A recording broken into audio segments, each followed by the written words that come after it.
Joseph തന്നെ തന്നെ വെളിപ്പെടുത്തുന്നു.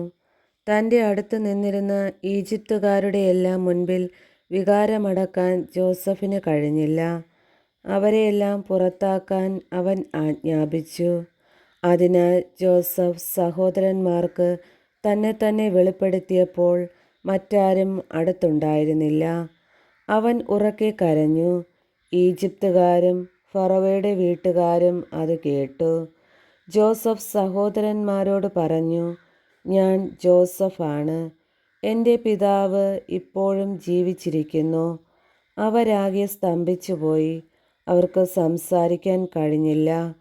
അവൻ അവരോട് എൻ്റെ അടുത്തേക്ക് വരിക എന്ന് പറഞ്ഞു. അവർ അടുത്ത് ചെന്നപ്പോൾ അവൻ പറഞ്ഞു, നിങ്ങൾ ഈജിപ്തുകാർക്ക് വിറ്റ നിങ്ങളുടെ സഹോദരൻ ജോസഫാണ് ഞാൻ. എന്നെ ഇവിടെ വിറ്റതോർത്ത് നിങ്ങൾ വിഷമിക്കുകയോ വിഷാദിക്കുകയോ വേണ്ട. കാരണം ജീവൻ നിലനിർത്താൻ വേണ്ടി ദൈവമാണ് എന്നെ നിങ്ങൾക്ക് മുൻപേ ഇങ്ങോട്ട് അയച്ചത്. നാട്ടിലാകെ ക്ഷാമം തുടങ്ങിയിട്ട് 2 കൊല്ലമായി. ഉഴവും കൊയ്ത്തുമില്ലാത്ത 5 വർഷം ഇനിയുമുണ്ട്. നിങ്ങൾക്ക് ഭൂമിയിൽ സന്തതികളെ നിലനിർത്താനും വിസ്മയകരമായ രീതിയിൽ രക്ഷ നൽകാനും വേണ്ടി ദൈവം എന്നെ നിങ്ങൾക്ക് മുൻപേ ഇങ്ങോട്ടയച്ചതാണ്. അതുകൊണ്ട് നിങ്ങളല്ല, ദൈവമാണ് എന്നെ ഇങ്ങോട്ടയച്ചത്. അവിടുന്ന് എന്നെ ഫറവോയ്ക്കും പിതാവും അവൻ്റെ വീടിനു നാഥനും ഈജിപ്ത് ദേശത്തിന് അധിപനുമാക്കിയിരിക്കുന്നു. നിങ്ങൾ തിടുക്കത്തിൽ പിതാവിൻ്റെ അടുത്ത് ചെന്ന് അവനോട് പറയുക, ദൈവം എന്നെ ഈജിപ്തിന് മുഴുവൻ നാഥനാക്കിയിരിക്കുന്നു.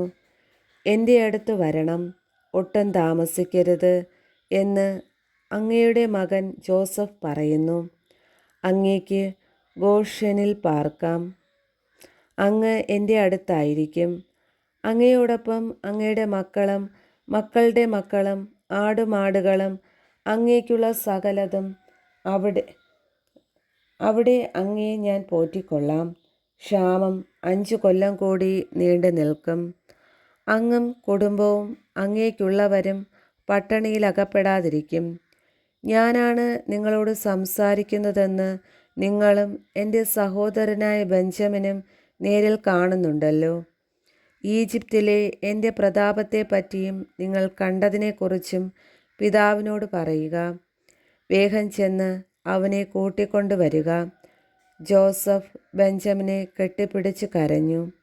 ബെഞ്ചമിനും അവൻ്റെ തോളിൽ തലച്ചായ്ച്ച് കരഞ്ഞു. അവൻ തൻ്റെ സഹോദരന്മാരെയെല്ലാം ചുംബിക്കുകയും കെട്ടിപ്പിടിച്ചു കരയുകയും ചെയ്തു. അവർ അവനോട് സംസാരിച്ചു. ജോസഫിൻ്റെ സഹോദരന്മാർ വന്നിട്ടുണ്ട് എന്ന വാർത്ത ഫറവോയുടെ വീട്ടിലെത്തിയപ്പോൾ ഫറവോയും ദാസന്മാരും സന്തോഷിച്ചു. ഫറവോ ജോസഫിനോട് പറഞ്ഞു, നിന്റെ സഹോദരന്മാരോട് ഇപ്രകാരം ചെയ്യാൻ പറയുക. മൃഗങ്ങളുടെ മേൽ ചുമടുകയറ്റി കാനാൻ ദേശത്ത് ചെന്നു പിതാവിനെയും വീട്ടുകാരെയും കൂട്ടി എൻ്റെ അടുത്ത് വരിക. ഈജിപ്തിലെ ഏറ്റവും നല്ല ഭൂമി നിങ്ങൾക്ക് ഞാൻ തരാം. മണ്ണിൻ്റെ ഫലപുഷ്ടി നിങ്ങൾക്ക് അനുഭവിക്കുകയും ചെയ്യാം. അവരോട് പറയുക, നിങ്ങളുടെ കുഞ്ഞുങ്ങൾക്കും ഭാര്യമാർക്കും വേണ്ടി ഈജിപ്തിൽ നിന്ന് രഥങ്ങൾ കൊണ്ടുപോവുക. നിങ്ങളുടെ പിതാവിനെ കൂട്ടിക്കൊണ്ടുവരിക. നിങ്ങളുടെ വസ്തുവകകളെപ്പറ്റി ഉത്കണ്ഠ വേണ്ട. ഈജിപ്തിലെ ഏറ്റവും നല്ലതൊക്കെ നിങ്ങളുടേതായിരിക്കും. ഇസ്രായേലിൻ്റെ മക്കൾ അങ്ങനെ ചെയ്തു. ഫറവോയുടെ കൽപ്പന അനുസരിച്ച് ജോസഫ് അവർക്ക് രഥങ്ങളും യാത്രയ്ക്ക് വേണ്ട വകകളും കൊടുത്തു. അവൻ അവർക്കോരോരുത്തർക്കും പുതിയ വസ്ത്രങ്ങൾ നൽകി. ബെഞ്ചമിനാകട്ടെ 300 വെള്ളി നാണയവും 5 വസ്ത്രവും കൊടുത്തു. അവൻ 10 കഴുതകളുടെ പുറത്ത് ഈജിപ്തിലെ വിശിഷ്ട വസ്തുക്കളും 10 പെൺകഴുതകളുടെ പുറത്ത് ധാന്യവും അപ്പവും യാത്രയ്ക്ക് വേണ്ട വകകളും തൻ്റെ പിതാവിന് കൊടുത്തയച്ചു. അങ്ങനെ അവൻ സഹോദരന്മാരെ യാത്രയാക്കി. അവർ പുറപ്പെട്ടപ്പോൾ അവൻ പറഞ്ഞു, വഴിക്ക് വെച്ച് ശണ്ഠ കൂടരുത്. ഈജിപ്തിൽ നിന്ന് പുറപ്പെട്ട് അവർ കാനാൻ ദേശത്ത് തങ്ങളുടെ പിതാവായ യാക്കോബിൻ്റെ അടുത്തെത്തി. അവർ അവനോട് പറഞ്ഞു, ജോസഫ് ജീവിച്ചിരിക്കുന്നു. അവൻ ഈജിപ്ത് മുഴുവൻ്റെയും ഭരണാധികാരിയാണ്. അവൻ സപ്തനായി പോയി. അവൻ അവരെ വിശ്വസിച്ചില്ല. എന്നാൽ ജോസഫ് പറഞ്ഞതൊക്കെ അവരിൽ നിന്ന് കേൾക്കുകയും തന്നെ കൊണ്ടുപോകാൻ ജോസഫ് അയച്ച രഥങ്ങൾ കാണുകയും ചെയ്തപ്പോൾ അവരുടെ പിതാവായ യാക്കോബിന് ഉന്മേഷം വീണ്ടുകിട്ടി. അവൻ പറഞ്ഞു, എനിക്ക് തൃപ്തിയായി. എൻ്റെ മകൻ ജോസഫ് ജീവിച്ചിരിപ്പുണ്ട്. മരിക്കും മുൻപ് ഞാൻ പോയി അവനെ കാണും. യാക്കോബ് ഈജിപ്തിൽ തൻ്റെ സ്വത്തുക്കളെല്ലാം ശേഖരിച്ച് ഇസ്രായേൽ യാത്ര തിരിച്ചു. ബേർഷേബായിലെത്തിയപ്പോൾ അവൻ തൻ്റെ പിതാവായ ഇസഹാക്കിൻ്റെ ദൈവത്തിന് ബലികൾ അർപ്പിച്ചു. രാത്രിയിലുണ്ടായ ദർശനങ്ങളിലൂടെ ദൈവം ഇസ്രായേലിനോട് സംസാരിച്ചു. യാക്കോബേ, യാക്കോബേ, അവിടുന്ന് വിളിച്ചു. ഇതാ ഞാൻ. അവൻ വിളി കേട്ടു. അവിടുന്ന് പറഞ്ഞു, ഞാൻ ദൈവമാണ്, നിന്റെ പിതാവിൻ്റെ ദൈവം. ഈജിപ്തിലേക്ക് പോകാൻ ഭയപ്പെടേണ്ട, കാരണം അവിടെ ഞാൻ നിന്നെ വലിയൊരു ജനമാക്കി വളർത്തും. ഞാൻ നിന്റെ കൂടെ ഈജിപ്തിലേക്ക് വരും, നിന്നെ തിരികെ കൊണ്ടുവരികയും ചെയ്യും. മരണസമയത്ത് ജോസഫ് നിന്നെ ശുശ്രൂഷിക്കും. യാക്കോബ് ബേർഷെബായിൽ നിന്ന് യാത്രയായി.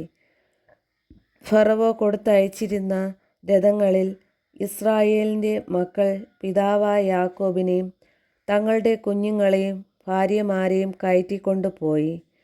തങ്ങളുടെ കന്നുകാലികളും കാനാൻ നാട്ടിൽ തങ്ങൾക്കുണ്ടായിരുന്ന വസ്തുവകകളും അവർ കൂടെ കൊണ്ടുപോയി. യാക്കോബും സന്തതികളും ഈജിപ്തിലെത്തി. പുത്രന്മാരെയും അവരുടെ പുത്രന്മാരെയും പുത്രിമാരെയും പുത്രന്മാരുടെ പുത്രിമാരെയും തൻ്റെ സന്തതികൾ എല്ലാവരെയും അവൻ ഈജിപ്തിലേക്ക് കൊണ്ടുപോയി. ഈജിപ്തിലേക്ക് വന്ന ഇസ്രായേലിൻ്റെ മക്കളുടെ പേരുരം യാക്കോബും അവൻ്റെ പുത്രന്മാരും. യാക്കോബിൻ്റെ കടിഞ്ഞൂൽ സന്താനമായ റൂബൻ. റൂബൻ്റെ പുത്രന്മാർ ഹനോക്ക്, പല്ലു, ഹെസ്രോൻ, കർമ്മി. ശിമെയോൻ്റെ പുത്രന്മാർ യെമുവേൽ, യാമീൻ, ഓഹദ്, യാക്കിൻ, സോഹാൻ. കാനാന്യ സ്ത്രീയിൽ അവന് ജനിച്ച സാവൂൾ. ലേവിയുടെ പുത്രന്മാർ ഗർഷോൻ, കൊഹാത്ത്, മറാറി. യൂദായുടെ പുത്രന്മാർ ഏർ, ഓനാൻ, ഷേലാക്, പേരസ്, സോഹ്. ഏറും ഓനാനും കാനാൻ ദേശത്ത് വെച്ച് മരിച്ചു. പേരസിൻ്റെ പുത്രന്മാർ ഹെസ്രോൺ, ഹാമൂൽ.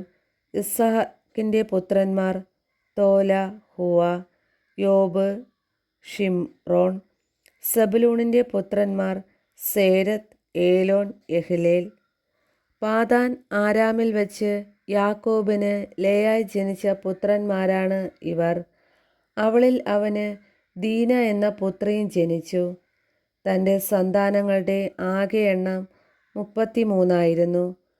ഗാദിൻ്റെ പുത്രന്മാർ സിഫിയോൻ, ഗഗ്ഗി, ഷൂനി, എസ്ബോൻ, ഏരി, അരോദി, അരേലി. ആഷേറിൻ്റെ പുത്രന്മാർ ഇമ്ന, ഇഷ്വ, ഇഷ്വി, ബറിയ. അവരുടെ സഹോദരി സേറഹ്. ബറിയയുടെ പുത്രന്മാർ ഹേബർ, മൽക്കിയേൽ. ലാബാൻ തൻ്റെ മകളായ ലേയായ്ക്ക് പരിചാരികയായി കൊടുത്ത സിൽഫയുടെ മക്കളാണിവർ. യാക്കോബിന് സിൽഫയിൽ 16 മക്കളുണ്ടായി. യാക്കോബിൻ്റെ ഭാര്യയായ റാഹേലിൻ്റെ മക്കൾ ജോസഫ്, ബെഞ്ചമിൻ. ജോസഫിന് ഈജിപ്തിൽ വെച്ച് ഓനിലെ പുരോഹിതനായ പോത്തിഫറായുടെ പുത്രി അസ്നത്തിൽ മനാസയും എഫ്രായിമും ജനിച്ചു. ബെഞ്ചമിൻ്റെ പുത്രന്മാർ ബേല, ബേക്കർ, അഷ്ബേൽ, ഗേര, നാമാൻ, ഏഹിറോഷ്, മുപ്പീം, ഹുപ്പീം, ആരദ്. യാക്കോബിന് റാഹേലിൽ ജനിച്ച മക്കളാണ് ഈ 14 പേരും. ദാനിൻ്റെ പുത്രൻ ഹുഷീം. നഫ്താലിയുടെ പുത്രന്മാർ ഇഹ്സേൽ, ഗൂനി, ഏസർ, ഷില്ലേം. ലാബാൻ തൻ്റെ മകളായ റാഹേലിന് കൊടുത്ത ബിൽഹ എന്ന പരിചാരികയിൽ യാക്കോബിനുണ്ടായ പുത്രന്മാരാണ് ഈ 7 പേർ. പുത്രന്മാരുടെ ഭാര്യമാരെ കൂടാതെ യാക്കോബിൻ്റെ കൂടെ ഈജിപ്തിലേക്ക് വന്ന അവൻ്റെ സന്താനങ്ങൾ 66 പേരാണ്. ഈജിപ്തിൽ വെച്ച് ജോസഫിന് 2 പുത്രന്മാർ ജനിച്ചു. അങ്ങനെ ഈജിപ്തിലേക്ക് വന്ന യാക്കോബിൻ്റെ കുടുംബക്കാർ ആകെ 70 പേരാണ്. ഗോഷനിലേക്കുള്ള വഴി കാണിക്കണമെന്നാവശ്യപ്പെട്ടുകൊണ്ട് യാക്കോബ് ജോസഫിൻ്റെ അടുത്തേക്ക് യൂദായെ മുൻകൂട്ടി അയച്ചു. അവർ ഗോഷനിലെത്തിച്ചേർന്നു. ജോസഫ് തൻ്റെ പിതാവായ ഇസ്രായേലിനെ എതിരേൽക്കാൻ രഥമൊരുക്കി ഗോഷനിലെത്തി. അവൻ പിതാവിനെ കെട്ടിപ്പിടിച്ചു ദീർഘനേരം കരഞ്ഞു. ഇസ്രായേൽ ജോസഫിനോട് പറഞ്ഞു, ഇനി ഞാൻ മരിച്ചു കൊള്ളട്ടെ. എന്തെന്നാൽ ഞാൻ നിന്റെ മുഖം കാണുകയും നീ ജീവനോടെ ഇരിക്കുന്നു എന്ന് അറിയുകയും ചെയ്തിരിക്കുന്നു.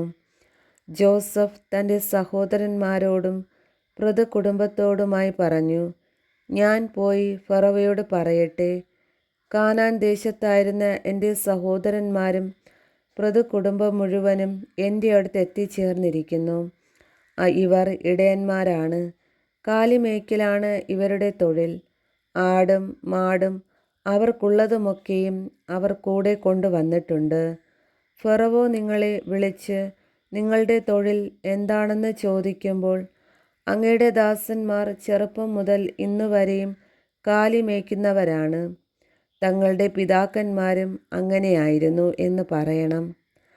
അങ്ങനെ പറഞ്ഞെങ്കിലേ ഗോഷൻ നാട്ടിൽ നിങ്ങൾക്ക് പാർക്കാനൊക്കൂ.